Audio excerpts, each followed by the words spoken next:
Bonjour et bienvenue. Septembre 2022 n'a pas été, et de loin, un bon mois pour les deux constructeurs automobiles japonais les plus connus au monde. Mais est-ce si étonnant?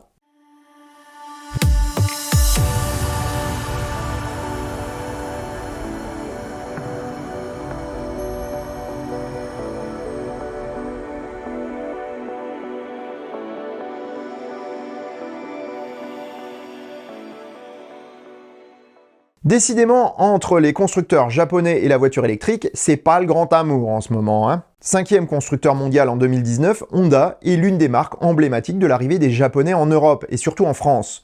Certes, la marque n'a pas que l'automobile dans son portefeuille, mais cette activité représente tout de même une bonne part des revenus de l'entreprise. Depuis quelques années, Honda semble se désengager de l'Europe et du marché européen, au point d'avoir vendu toutes ses usines sur le territoire de l'Union. Alors que la crise des approvisionnements et de l'énergie perdure, c'est la Honda E qui se voit quasiment impossible à vendre en France. Sa présentation haut de gamme et sa bouille sympathique ne lui sont en effet plus d'aucun secours en comparaison de son prix, qui vient d'être relevé de 810 € dans l'Hexagone, soit plus de 41 000 de prix d'entrée de gamme. Avec un bonus écologique qui risque d'être réservé aux voitures produites dans l'Union, ça fait mal. Voilà qui explique la vente de seulement 4 Honda E en septembre dernier. Enfin, c'est une des raisons. Si la voiture plaît d'un point de vue esthétique, son tarif la place face à des autos bien plus logeables, comme les MG ZSEV ou les Volkswagen ID.3, mais avec des prestations mécaniques d'une Dacia Spring. Sa faible autonomie et ses performances limitées, si elles ont leur place sur le marché japonais où les vitesses sont fortement limitées et la conduite dynamique réprouvée, elle n'en est pas moins totalement inadaptée aux habitudes des conducteurs européens. Honda n'est toutefois pas dupe du profond changement qui prend place actuellement sur le vieux continent et ne peut faire que le constat de son retard. Plutôt que d'investir massivement pour faire évoluer son offre, Honda accepte temporairement, semble-t-il, de voir ses parts de marché devenir confidentielles. C'est sur le marché américain que Honda compte se refaire, pour l'instant, avec un nouveau partenariat avec GM. À l'instar de Mazda et de son indigent MX-30, la Honda E ne fait plus recette, et on risque de voir disparaître les constructeurs japonais des radars des ventes en Europe. Et pourtant, la volonté affichée et la puissance industrielle de certaines marques nippones devraient permettre de maintenir une présence avec des produits adaptés.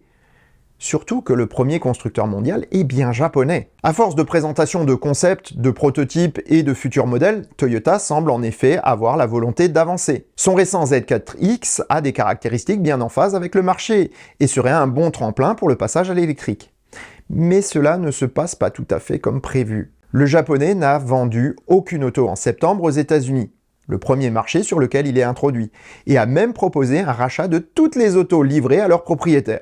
Le premier SUV électrique de Toyota souffre en effet de plusieurs vices de conception ou de fabrication qui entachent encore un peu plus la réputation de fiabilité déjà écornée de la marque. Entre les roues qui prennent leur liberté après avoir perdu les boulons qui les maintenaient, les recharges difficiles par temps froid et les airbags mal installés, la Z4X ne semble pas être aussi bien née que certaines productions thermiques ou hybrides du groupe. Pourtant, le problème de fixation des roues est déjà bien connu des ingénieurs qui ont conçu des voitures électriques. Entre le couple important et le poids accru des autos, il ne faut pas être surpris de voir des modèles comme les Tesla avoir des couples de serrage énormes sur ces vis. 175 Nm contre 120 ou moins sur les productions traditionnelles. Il ne suffit pourtant pas de simplement augmenter le serrage. Il faut valider la résistance des vis, mais aussi des jantes et des moyeux pour prévenir tout risque d'arrachement.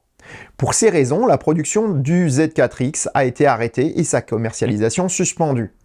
Toute cette affaire laisse à penser que les ingénieurs nippons ont dû travailler dans l'urgence et que leur traditionnelle méticulosité a été mise à mal. Après atermoiements et retards, Toyota n'est tout simplement pas prêt à prendre le virage de l'électrique. En tout cas, on va suivre cela avec intérêt. Demain, nous parlerons de pétrole et surtout de son prix. Et sur ces bonnes paroles, je vous souhaite bonne route et vous donne rendez-vous demain à midi pour le prochain éclair d'infos. Portez-vous bien, ciao!